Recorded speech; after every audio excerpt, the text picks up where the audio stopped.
Welcome to the Sparkroom webinar series. Sparkroom provides full-service, data-driven marketing and technology solutions to ignite your performance marketing. Our webinars provide actionable advice and insight to help you better strategize, execute, analyze, and optimize your marketing campaign efforts. Good afternoon. My name is Kathy Bryan, and I'm the Vice President of Corporate Marketing and Communications here at Sparkroom. I'd like to welcome everyone to today's webinar, during which we'll dive into the data reported in the Sparkroom 2016 Year-End Higher Education Inquiry Generation Review, published earlier this month. Before we get started, I want to quickly tell you a little bit about Sparkroom. Sparkroom is exclusively focused on education and is a proven leader in enrollment marketing and management. Through the deployment of award-winning technology and services, Sparkroom helps institutions of higher education grow and sustain enrollment.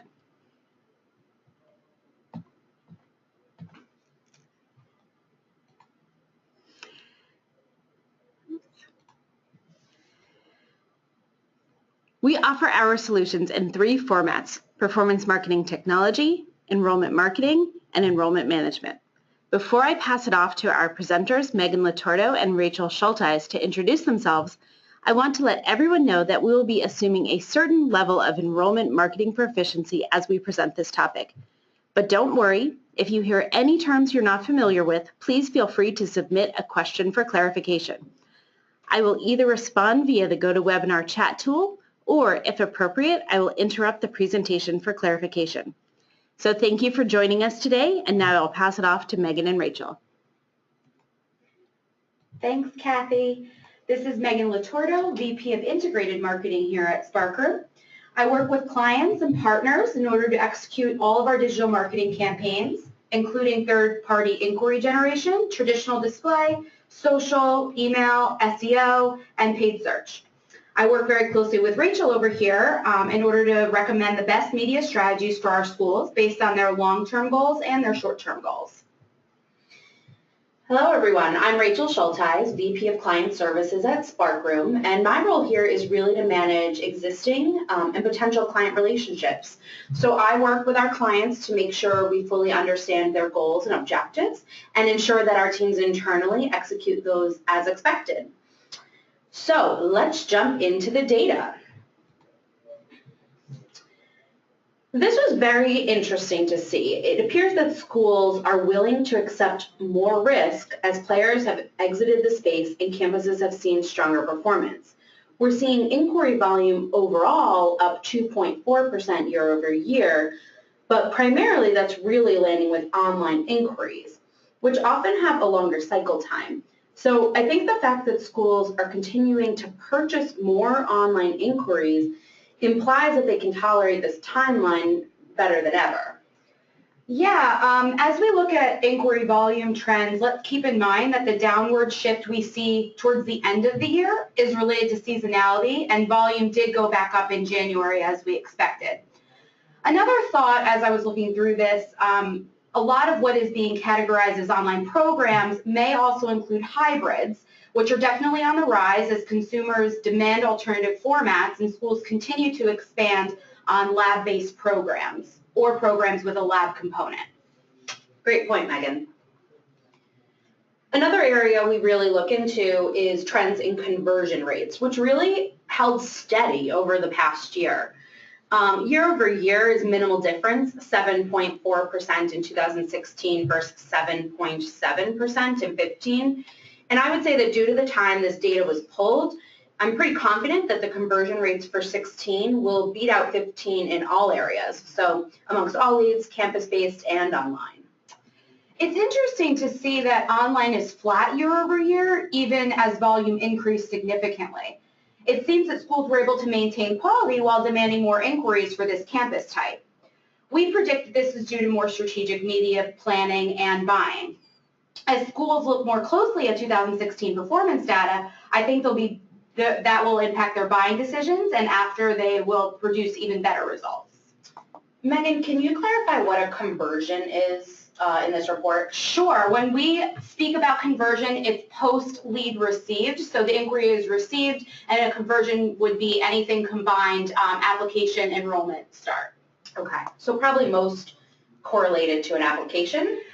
Probably. I mean, that is, we have early indicators and late indicators, but application is definitely the most fruitful. Okay, thank you.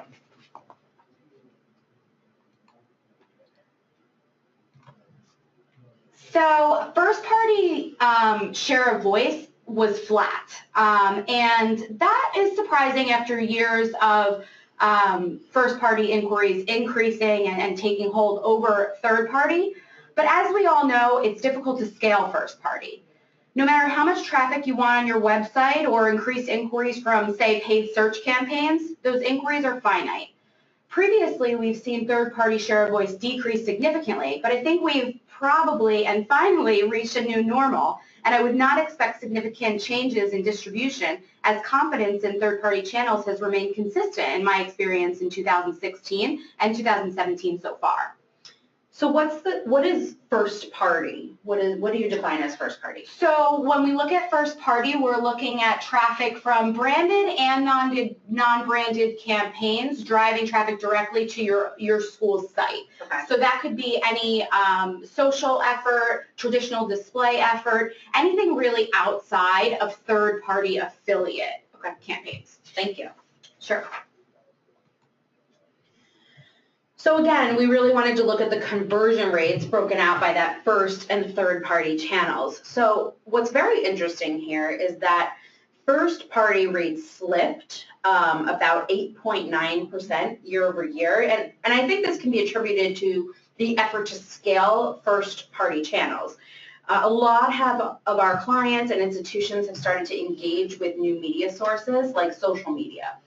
And we know that these types of emerging channels don't convert at the same rates as high intent initiatives like your organic search campaigns. So you have to remember that when you're pushing media, you need to expect a lower engagement than when they're actually searching for it themselves. So it makes sense to see this drop. Sure. And with that being said, first party will always maintain a higher conversion rate than third party as they're branded initiatives and most of the time exclusive. What we have found is that nurturing campaigns like email or through display efforts or even text have yielded higher conversion rates overall due to the constant engagement with potential students. So let's look at what we call third-party or affiliate data leads specifically. So these are leads that are coming in through third-party channels, people buying on your behalf, and someone is actually filling out a form, so it's not an inbound call. And based on the fact that the conversion rate went up for third-party channels year over year, we believe that this can be attributed to the increased participation in remarketing and retargeting and even alternative payment campaigns. These initiatives help schools get the most out of their media spend, which allows lead providers to maintain more strategic relationships. So even though the delivery format is still the same, really there's alternative options for engagement, it seems. Sure, and lead providers are doing their part in that relationship too. A lot of those non-PPL options, but third-party initiatives are coming from these lead providers that have invested substantial resources in their web properties and user experience in order to accommodate the school's needs and provide the highest quality and even a larger breadth of options for schools, which directly contributes to the increase we see in the cost per inquiry, because obviously those SEO efforts or even those direct-to-school campaigns, they cost more, and the media is purchased beforehand, which means the cost to the school can go up per unit. But what we found is that they contribute to that long-term cost per acquisition and drive that down.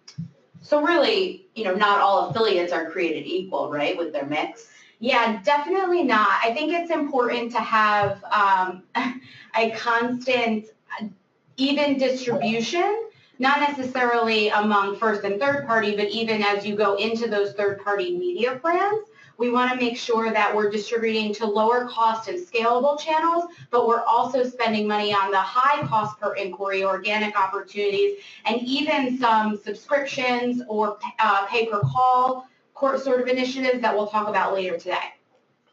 Great. Paid search leads, everybody loves them, right? Conversion rates dropped in 2016, but 9% is still pretty good. I think that schools will take that all day, every day if they could. Paid search leads often take time to mature as they're coming from both general and non-branded campaigns. I expect the conversion rate will remain flat year over year if we repull this data today, because this wasn't quite 90 days after the end of the year. So obviously, you said 9% is acceptable, which it definitely is, especially compared to the affiliate channels. But for a channel I'm going to invest so much in, I really don't want to see it dropping. So what do you think attributed? What can you attribute that to? I think that a lot of schools, in an effort to scale paid search campaigns, where they may have historically been limiting those campaigns and those media dollars towards branded initiatives, they went and bidded on more general terms. And in doing that, it's very, very expensive. And they catch people earlier in their research cycle. So although the price point for non-branded search inquiry is expensive, it yields a high conversion rate, as long as you're willing to tolerate a longer cycle time, if that makes sense. So do you think bidding on general terms will directly impact your brand traffic at a later date? Definitely. I mean, I think that people will, consumers in your region will, or at times of the day when you're bidding on those terms, they will slowly start to attribute that traffic to your brand, and hopefully your internal website will reap the benefits of that when you take a look at your Google Analytics. Great point. So another channel we have been diving into lately is social media. And as I said before, clearly in 2016, additional institutions jumped on the social media train. But due to the market saturation, people seem less engaged in this channel than some of the other first-party channels. So with that being said, although branded media will always yield results, it's really an assisting channel. So we believe it's really important to make sure you're looking at social and display and other comparable channels as part of a comprehensive media plan rather than a standalone. Yeah, I'm just looking at Q3 2015, and that seems to be when everybody was all over it, and the results really reaped from that participation. I do think it's worth mentioning, a lot of times when we talk about social media, we need to highlight the difference between earned social media and paid social media. So the data that's tracked above is all paid media. Sharing content and engaging with inquiries via social means, although not as measurable, also directly impacts overall conversion rates and also participation on your website as well, and engagement on your website. So keep doing that, but this data above is all paid. Great. So we did want to talk a little bit about inbound phone leads. It is such a small percentage of the share of voice, but the conversion rate is certainly worth mentioning, and we do think that there's opportunity here. So to achieve the highest rate of success through media campaigns, it's really important that you allow students to engage via multiple form factors like that inbound phone number. This includes the ability to make an inbound phone call, and although the volume for this is very low and the conversion rates are always consistently high, we want to make sure that you're reaching out, checking in with your media planners or your agencies in order to see how you can maybe expand here. So something we've really made an effort over the past year is tracking these inbound calls in a seamless real-time integration, which we have heard historically is a pain point for many of our clients.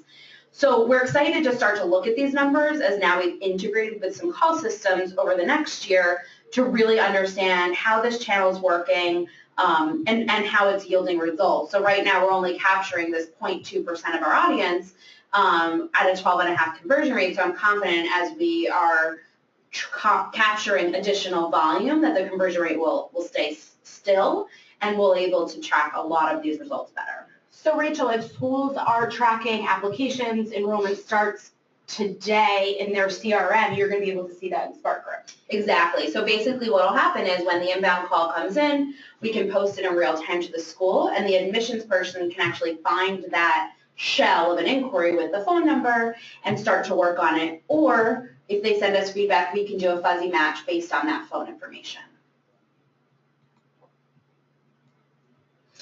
So we always look at all different types of programs. These top 5 program categories have been pretty consistent in our database. So Megan and I really just chose 2 to kind of dig in that have a significant story this year. So let's start with health programs, very, very popular. 2/5 of all conversions, but the conversion rate is down slightly year over year, not too impactful. So we were thinking a little bit about where this could come from. The healthcare programs remain a top volume opportunity for lead providers and buyers alike due to the employability and popularity of the programs. It looks like conversions fell slightly. I'm thinking maybe due to schools inheriting or investing in new programs. Consumers have a lot of options out there, so lead buyers need to make sure they're differentiating themselves and their brands. The amount of schools offering these programs has increased, and we all know that competition has a direct impact on conversion rates. So just something to think about if you offer those programs.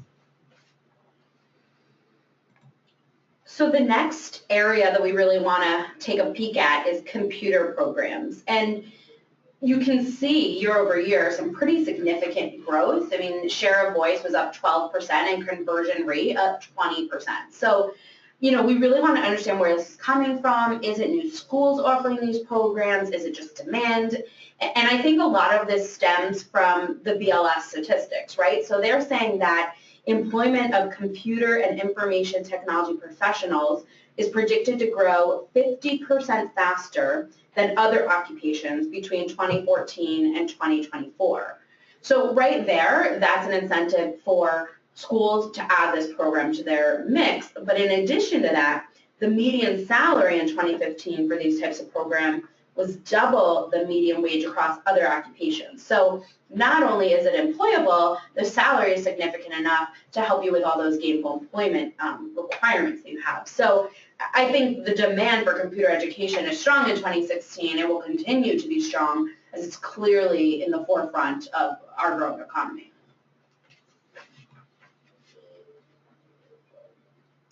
Degree level distribution. So it's always really important to look at this and understand, you know, what's kind of happening in the space as you're thinking about new programs to add into your mix and what degree levels they should be. So in our universe, 1/5 of the leads are for bachelor's programs, and they hold 1/4 of all the conversions. So that's pretty significant. But I was surprised to see bachelors still have such a large share of the space due to the increased accreditation and gainful employment regulations. I think that as poor performing players have exited, it's allowed for more institutions to excel in these types of programs and take advantage of that market gap. We can see here that not only is volume for bachelor's programs very strong, but as I said before, also the conversion rate is very competitive. So Rachel, do you think when you say poor performing players, do you think that that's lead providers and lead buyers or mostly on the lead providers? I actually think it's a mix. So there are a lot of lead buyers leaving the space, so the institutions that are actually closing. But also we've seen a lot of lead providers exit in the recent years, and I think lead buyers are more demanding of their expectations to lead providers. So they want organic, search-driven traffic, and they don't want as much of the call center or the resold leads. Exclusive opportunities are key, and an exclusive inquiry is always going to convert at a higher rate. Yeah, there's only so much of it, right? Yeah, and I think, you know, the demand for bachelor's program continues to increase every year, right? I mean, people believe that they need these credentials to move up within their career, and this data speaks to that. Yeah, I'm looking forward to also seeing more data. The online master's programs, obviously consumers love them. So looking forward to seeing those results too as the years go by. Yeah, I think a lot of these fall into that hybrid category that you mentioned earlier, right? I mean, if you're going back for your master's, you're probably working full time. You're looking for online, or maybe it's online plus Saturdays or evenings. And this really allows you to take advantage of those opportunities. And we have seen this space grow not only in the voice, but also the conversion. So I think it's a strong area for people to grow in as well. So let's take a look at associates level leads, share of voice versus conversion rates. At the end, I mean, we see the conversion rate going up while the share of voice is down. Positive results here for both campus and online. We see most schools that excel in associates programs have consistent start calendars, so we think that that contributes here, and it's interesting to see such a decrease in the campus share of voice in the second half of 2016. It is possible that schools extended that enrollment period from media dollars that were that were spent earlier in the year, and that's what I think had an impact here.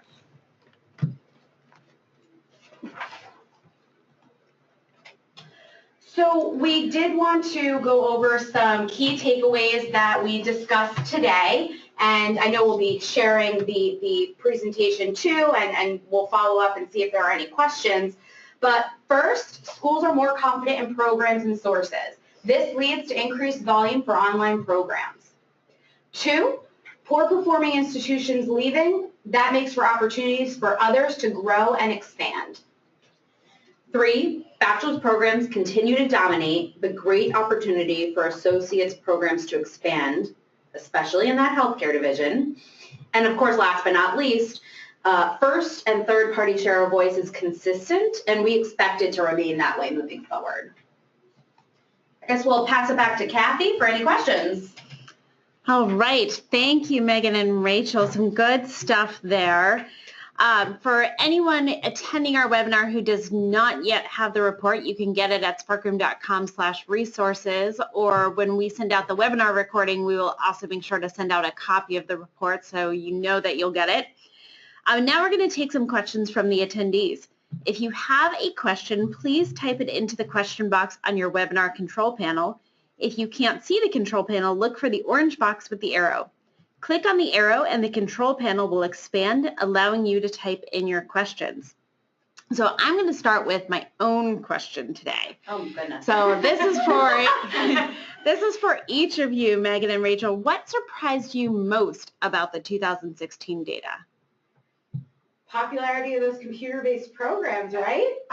See, I would say continued growth of online. I mean, it's out of control. Yeah, that's true. That's true. Yeah, I'd say those technology programs have always been a challenge, so maybe that's why I saw it as a surprise. But it's great to see that both first and third-party lead generation campaigns are contributing there and can help. School brands just aren't enough. So that kind of supports what we kind of breathe every day. Well, I think the computer programs, you know, may be a challenge to generate, but clearly high intent there, right? Yeah, they know what they want. Those people know what they want, and they're looking for something specific, which is exciting. Yeah, it'll be interesting to see if there's more competition if we look at this next year, too. Mm-hmm. I just got a note from the audience that some of my question got muffled with the laughing about it. So that was me asking what surprised Megan and Rachel each the most. So that's the answer that you heard there. So Megan, as you were talking, you talked about strategic media planning boosting conversion rates. Can you expand a little more on that? Sure. So I like to look at media plans in 2 ways. I mean, not just 2 ways, but generally speaking, to answer your question, we'll look at depth and breadth. So you need to make sure that you're having enough of an impact on all of your channels, so first and third party. You need to be spending enough on your branding and your non-branded through like paid search and SEO and social, earned social, but you also need to make sure that you're representing your brand and getting it in front of the right people via audience-based analytics and whatever you're doing to identify that audience out there on the web. So I think it all starts with building your audience and making sure you're not just looking at simple demographics like age, income. You need to make sure that you're looking at behavioral statistics as well and making sure that you're hitting those people in the right spots. If you're a bigger brand, you can afford to do that via programmatic, but we want to layer all of these different channel types, as we call them, on your media plan. We want to make sure that you're getting enough traffic directly to your site, but that your admissions team is also, we're keeping them busy with inbound inquiries in a really scalable way like we do through third-party PPL campaigns. Depending on your programs, you might be a fit for 1, 2, or all 3 of those, but But yeah, we want to make sure that there's diversity in that media plan, and we also want to make sure that in month we are tracking those early indicators. It's really important. So that will determine how you make moves throughout the month, and then we look at those later indicators to make quarterly, monthly decisions on who we're going to spend more with. Okay.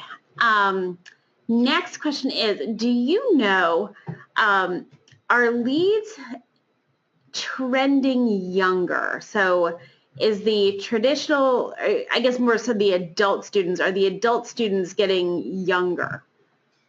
So we did not look into age in this report, so I don't have anything statistically to back this. But I will say that we continue to see certain types of programs skew in different age groups, right? So I think more people are waiting to go back to school for those higher level degrees versus continue right out of their bachelor's.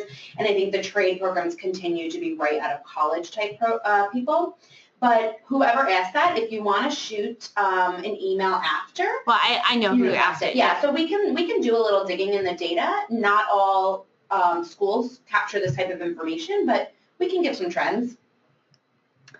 All right. As it relates to social media, it looks a little bit disappointing that the conversion rate trend. What do you anticipate? Will the conversion rate continue to decline? And what do you think social media should be used for if it does continue to decline? I don't think it's going to continue declining as aggressively. I think that when we talk about social, a lot of what we mean is Facebook, right? Facebook and Instagram. That's where a lot of this data comes from. So Facebook really the last couple of years is figuring out how their marketing platform really works, their paid media platform works, and that changes all the time. So we're still responding to those changes with the marketplace. So I think as that regulates, I think conversion rates will regulate too, and even spending. There's the conversion rates, I mean, they go down as competition goes up, right? So as Facebook created this marketplace, more and more schools that were either in your area or offering your same programs, you're competing with them. And it's very much like an AdWords marketplace in that you really have to be looking at it kind of all day. I mean, not if you're spending enough, you need to be looking at it all day, every day. So I think as people kind of regulate their resources that are allocated towards those channels, it will regulate itself. I do think, though, just to add, you compare it to AdWords in the way that it's a marketplace, which makes total sense. But this is more similar to display initiatives, right? Like these people are not searching for your brand. Mm-hmm. So you have to remember that when you run a display campaign, the goal is not typically leads. It's a branding initiative. So I think more important than ever is measuring attribution, which is incredibly difficult. But in the digital space, it's pretty easy to do at this point with appropriate tagging and dashboards. So that's something we've put a really large focus behind, because I feel strongly that as we start to look at this data, that social campaign will assist very significantly some of the other channels, like maybe branded paid search. So now I'm not going to have to spend on the general terms as much potentially, because my display and social initiatives are impacting it, which are a little more cost effective than those general terms. So I think you have to look at it from a holistic buy and not be rigid in your channel analysis. Yeah, think about expanding those geos with Facebook too. Mm-hmm. So this might be a short answer after everything you've said, but I want to make sure I address it. Do you think that part of why social media having the lower conversion rates is because schools don't really understand how to work within the social platforms yet?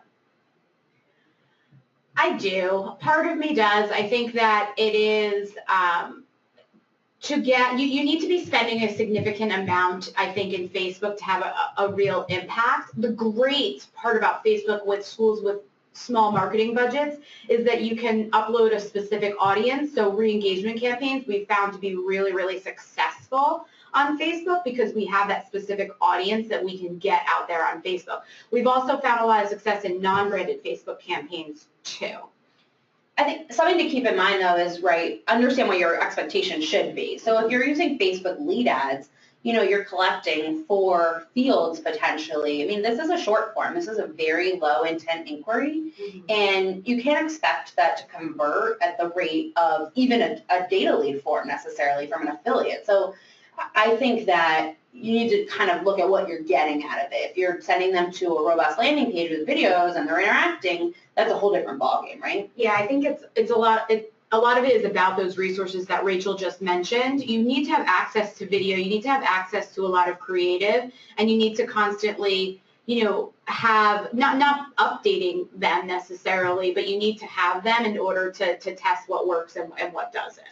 It might make sense to use it. Megan mentioned retargeting, which is an area we see great success with social platforms, or re-engagement, I apologize, but you could even think about just retargeting. So instead of having a wide audience where you're using some profiling information, maybe you should just, as you receive every inquiry when you're in your contact phase, throw them into Facebook and send the messaging that way. But yeah, I think that might be a smarter use of the dollars. Yeah, I mean, in short, yes, it has to do with expertise. Okay, so transitioning to a different social media platform, Snapchat. Is Snapchat taking off? It's much more popular with the kids nowadays than Facebook. How are schools using it? So Snapchat, I'd say most of the schools that we have seen, we don't have a lot of data because our audiences are typically older. So the paid media, not so much, but the earned social, just creating content and getting that out there, I think schools are mostly using it in that way to get experiences like campus life, that sort of thing out there. Yeah, we've worked with a few clients in terms of helping them identify what is appropriate to promote through Snapchat. So to increase engagement, have alumni engagement, and I think that's a great tool. I agree that it's not a great tool for generating potential students because it skews younger and those people aren't always the decision makers, right? Like when you're talking to a traditional student, you really are talking to the parent in a lot of cases, which they may not be active on Snapchat. And Snapchat, do they have a lead product like Facebook? I don't think so. No, not a lead capture. Not yet. Yes, not yet. What do you predict will be the trend line for international student inquiries over the next couple of years? We hear a lot about international. Do you mean like international students coming to the U.S. or U.S. schools targeting international students?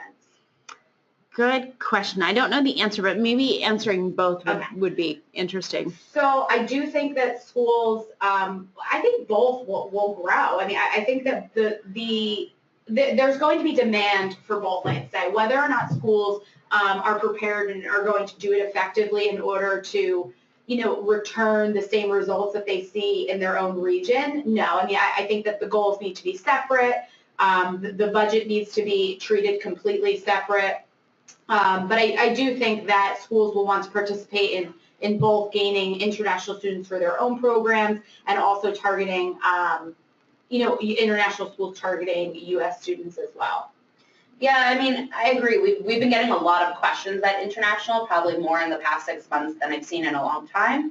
Not every school is ready to invest. It seems like it's a research phase a little bit, but I definitely would expect it to continue to grow.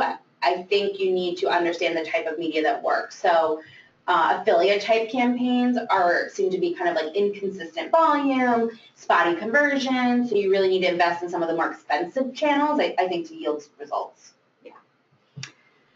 Is it true that even online students at schools within Hold on, I'm reading this question out loud and it's not making sense. Is it true that even online students enroll at schools within 50 miles of where they live? Oh, so yes. Students local still go online. Yes, I typically say 85% of your students are going to come within 60 miles of your campus. Absolutely, 100%. So have multiple campuses and expand that. Right, yeah. All right, so that was the last question that I received, but I want to ask you one more to each of you. What do you hope changes in 2017?